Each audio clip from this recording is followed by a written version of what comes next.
नमस्कार दोस्तों, मैं Sajjan Kumar Verma new Chris online educational platform YouTube channel पर आपका हार्दिक स्वागत करता हूं। दोस्तों, ये तीसरा वीडियो है रोगों का। पिछले वीडियो में हमने जीवाणुजनित रोगों के बारे में अध्ययन किया था। दोस्तों, अब आपको जो हम बताने जा रहे हैं वो विषाणुजनित रोगों यानी वायरस जनित रोगों के बारे में बताने जा रहे हैं। तो हम बताते हैं कि विषाणु के बारे में सबसे पहले हम बताएं तो विषाणु की जो खोज की थी, विषाणु की खोज की थी इवानोविस्की ने विषाणु की खोज की थी। और विषाणु का जो अध्ययन होता है, विषाणु का जो अध्ययन होता है ये वायरोलॉजी शाखा के अंतर्गत होता है। विषाणु का जो अध्ययन होता है ये वायरोलॉजी शाखा के अंतर्गत, विषाणु का अध्ययन वायरोलॉजी शाखा के अंतर्गत होता है। विषाणु की खोज इवानोविस्की ने की थी। इवानोविस्की ने विषाणु की खोज की थी। अब विषाणु जनित रोगों को हम आसानी से कैसे याद सकते हैं, जीवन में कैसे याद रख सकते हैं दोस्तों? तो इसके लिए हमने एक ट्रिक बनाई है और ऐसे ट्रिक है आप कभी भी नहीं भूलोगे। तो ध्यान दें, हम जो आपको बता रहे हैं ट्रिक के बारे में, ट्रिक है यहां बता रहे हैं ट्रिक के बारे में, तो ट्रिक पे पूरा फोकस रहे। ट्रिक है रे छोटे बच्चे को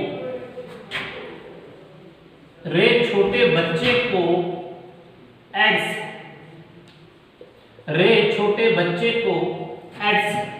आसान सी ट्रिक है, याद भी हो जाएगी।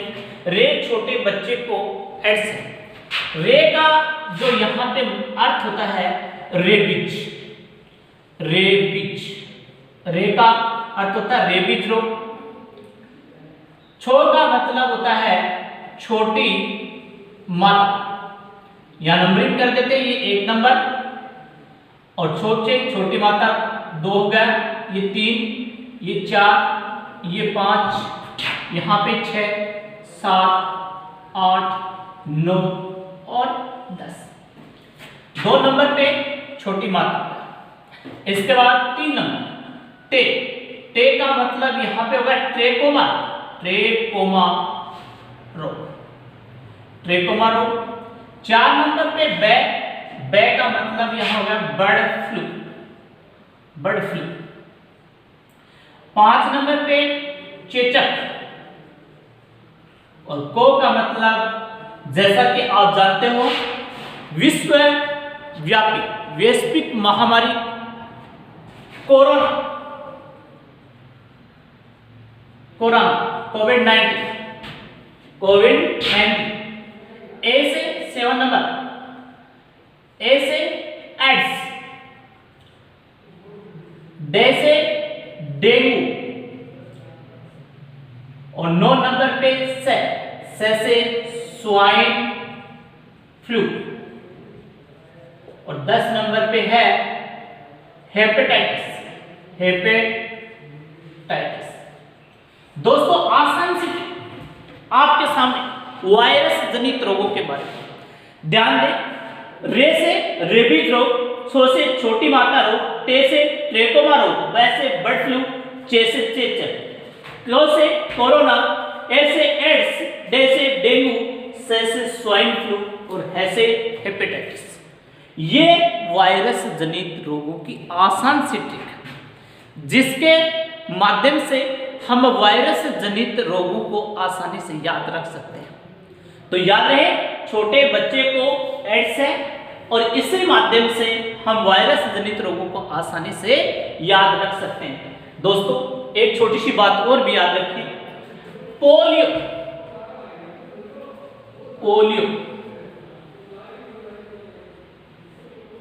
इन्फ्लुएंजा तथा हर्पिज मम्पस मिजलस, ये भी वायरस जनित रोग होते हैं। वायरस यानी विषाणु जनित रोग होते हैं। ये भी आप साथ में याद रखें। ये भी विषाणु जनित रोग होते हैं। अभी हमने एक शानदार ट्रिक पढ़ी, सुपर ट्रिक कह सकते हैं। रे छोटे बच्चे को एड्स है, रेबीज छोटी माता बर्ड फ्लू के बाद में चेचक है, कोरोना है, एड्स है, डेंगू, स्वाइन फ्लू, हेपेटाइटिस। और हमने ये बताया कि विषाणु की खोज की थी इवानोव्स्की ने, और विषाणु का तो अध्ययन हम वायरोलॉजी शाखा में किया जाता है। ये तो हमने केवल आपको ट्रिक बताई। अब इसके बारे में हम विस्तृत जानकारी बताएंगे, तो आप एक एक को पढ़ना है। एक एक रोग के बारे में आपको ध्यान से पढ़ना है। तो ध्यान दें, सबसे पहले हम बात करेंगे रेबीज रोग के बारे में। रेबीज रोग के बारे में हम पढ़ने वाले हैं। विषाणु जनित रोग, और विषाणु जनित रोग में हम पढ़ेंगे रेबीज रोग के बारे में।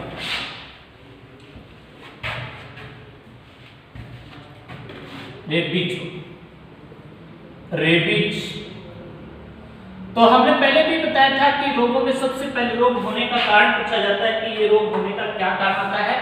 तो रेबीज रोग जो होने का कारण होता है, ये होने का कारण होता है कुत्ता, बिल्ली, लोमड़ी, बंदर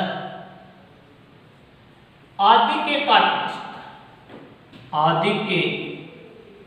काटने से होता है। यदि कुत्ता है, बिल्ली, लोमड़ी, बंदर यदि काट लेते हैं और इसके काटने से मनुष्य शरीर में एक विषाणु प्रवेश कर जाता है, और विषाणु का नाम है रेबडो वायरस। विषाणु प्रवेश कर जाता है। अब होता क्या है, इस रोग के प्रभाव से रोगी अपना मस्तिष्क का नियंत्रण खो देता है, पागल हो जाता है। और पागल हो जाता है, अतः जो प्रभावित अंग होता है, प्रभावित अंग होता है मस्तिष्क। प्रभावित अंग होता है मस्तिष्क। इसके बाद हम बात करें, रोगी जल से डरने लगता है, और जल से डरने लगता है, अतः इसे जल भीति या हाइड्रोफोबिया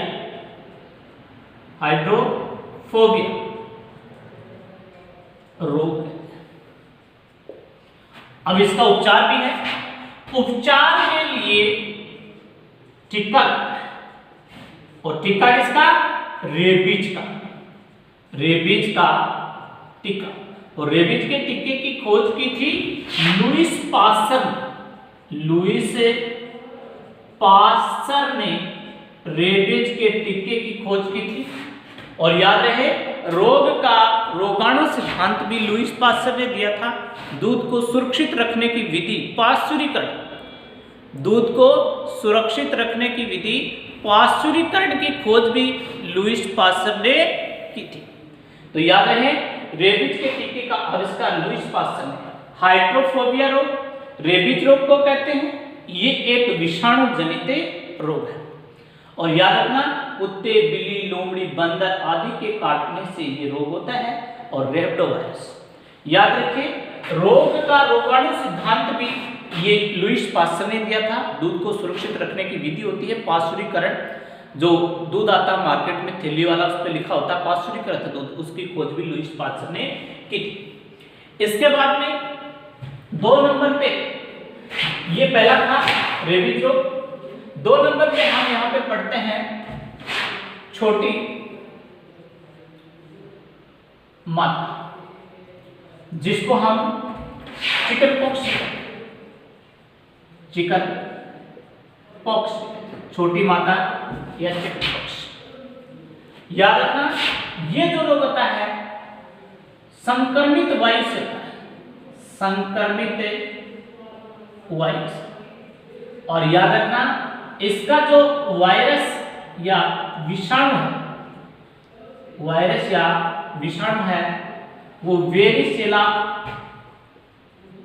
जोस्टर होता है, वेरिसेला जोस्टर होता है।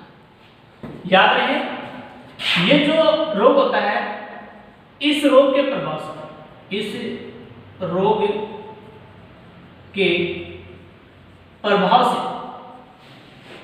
इस रोग के प्रभाव से रोगी के शरीर पर, रोगी के शरीर पर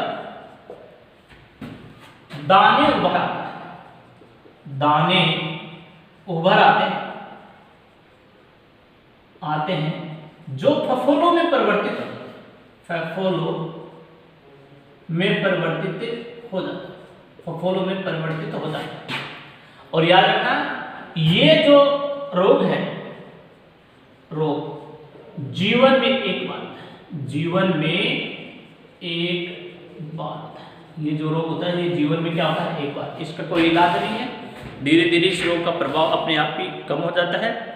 ये एक संक्रमित रोग है। यदि छोटी माता या चिकनपॉक्स जिस व्यक्ति को हो रखा है, अगर दूसरा व्यक्ति उसके संपर्क में आ जाए तो उसको भी हो जाता है। इससे संक्रमित होता है, ये वायु द्वारा फैलता है।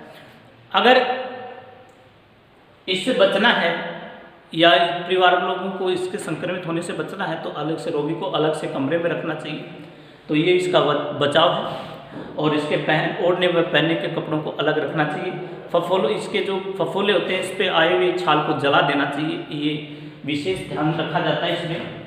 इसके बाद में आता है 3 नंबर में ट्रेकोमा। 3 नंबर पे आता है ट्रेकोमा रोग। ट्रेकोमा रोग,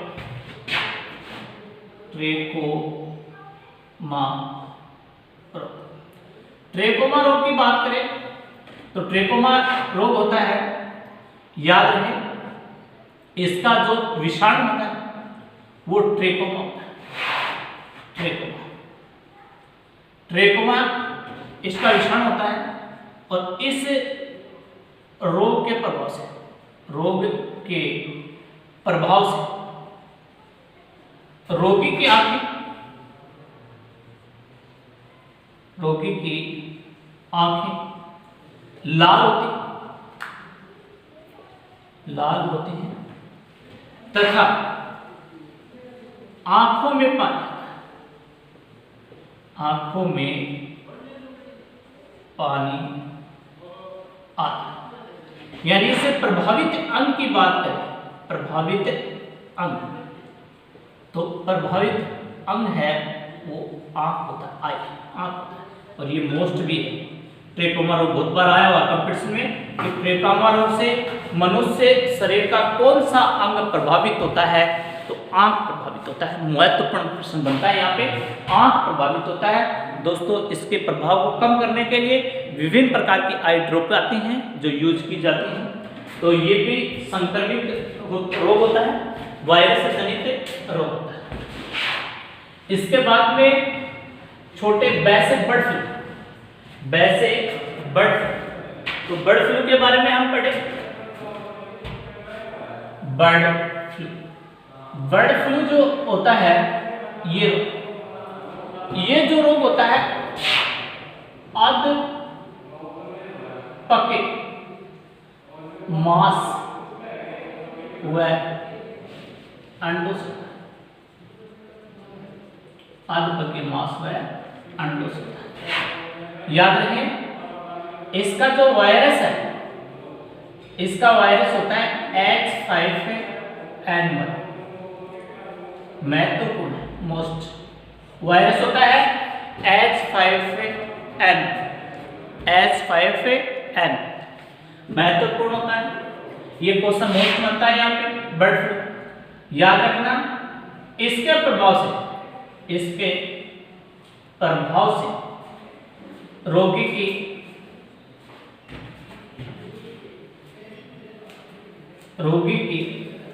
आंखें आंखों में पानी आना, सिर दर्द होना, बेचैनी होना तथा चक्कर, ये इसके लक्षण हैं। और इसके प्रभाव को कम करने के लिए विभिन्न प्रकार के मेडिसिन दवाइयों का उपयोग किया जाता है। बर्ड फ्लू एक वायरस से जनित रोग है और यहाँ पे इसका ये महत्वपूर्ण वायरस होता है H5N1, अधपके मांस व अंडों से होता है। इसके बाद में हम बात करें यहाँ पर अगला रोग चेचक रोग।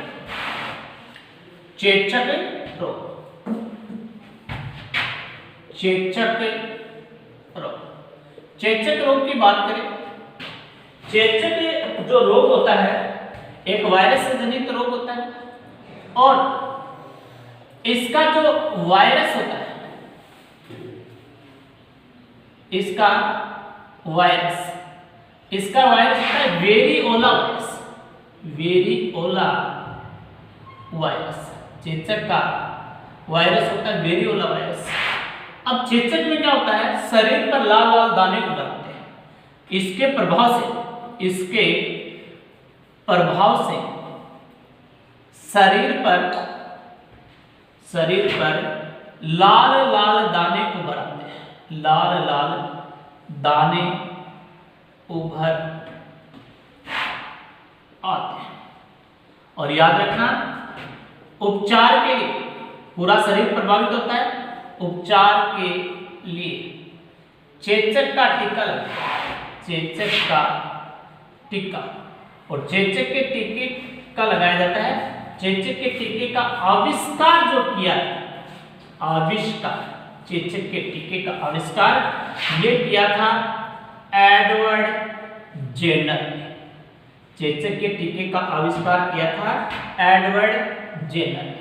याद रखें, चेचक के टीके का आविष्कार भी एडवर्ड जेनर ने और वैक्सीन यानी टीके की खोज भी एडवर्ड जेनर ने। याद रखना, टीके की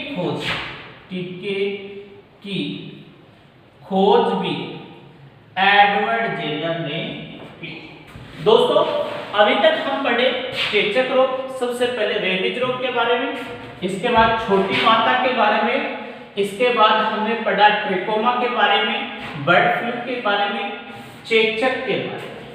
बच्चे को, दोस्तों को का अर्थ होता है कोरोना, और कोरोना के बारे में तो आप सभी जानते हो।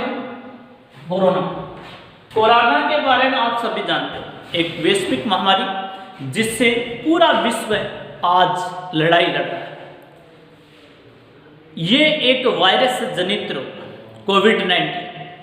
याद रखना, कोरोना वायरस एक भयंकर बीमारी है और इससे लाखों की संख्या में लोग अभी तक मर चुके हैं इससे।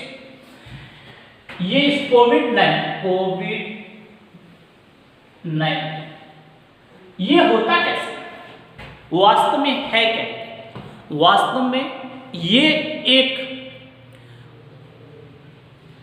जुखाम का बिगड़ा हुआ है। यानी जब जुखाम बिगड़ जाता है तो गले के अंदर खराश होती है, सांस लेने में तकलीफ होती है। यानी सबसे पहले इसका जो वायरस होता है हमारे गले के अंदर, गले में जाकर ये संक्रमित करता है, इंफेक्शन करता है और धीरे धीरे कुछ दिनों के बाद में ये लंग्स में प्रवेश कर जाता है और लंग्स में प्रवेश करने के बाद में शरीर के आंतरिक अंगों पर अटैक होता है और जिससे मनुष्य की मृत्यु हो जाती है। और आज आपको बता दें, अभी तक इसका कोई इलाज नहीं। ऐसा माना जा रहा है कि ये जो कोरोना चीन के यूहान शहर से चमगादड़ द्वारा फैला गया, ये अभी तक इसका कोई इलाज नहीं। इससे मनुष्य के आंतरिक अंग प्रभावित होते हैं। आंतरिक ऑर्गन्स होते हैं, अंग होते हैं, जैसे फेफड़ा, किडनी, सबसे पहले हम बात करें तो फेफड़ा प्रभावित होता है, श्वास लेने में तकलीफ होती है, हमारे उपिकाएं होती हैं उनका मार्ग अवरुद्ध हो जाता है, वायु का परिवहन शोषण की क्रिया सही प्रकार से हो नहीं पाती। तो याद रखना आंतरिक अंग प्रभावित होते हैं और ये कोरोना एक भयंकर वैश्विक महामारी है। इससे सावधान रहना ही इसका सबसे बचने का सबसे बड़ा उपाय है। अब हम बात करते हैं एड्स के बारे में।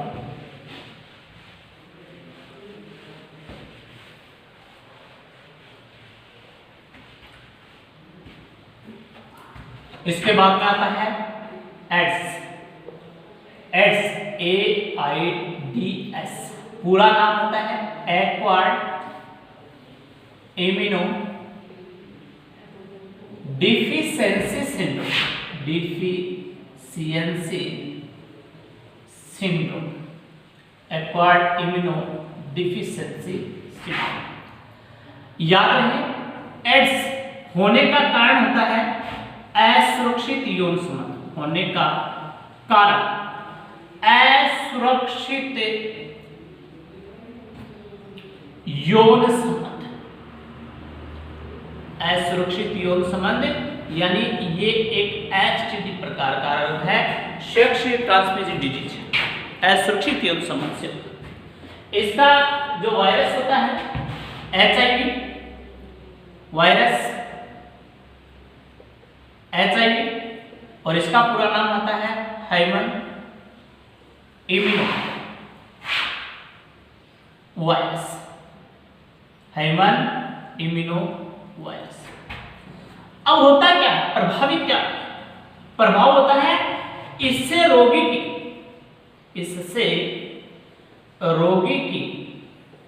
रोग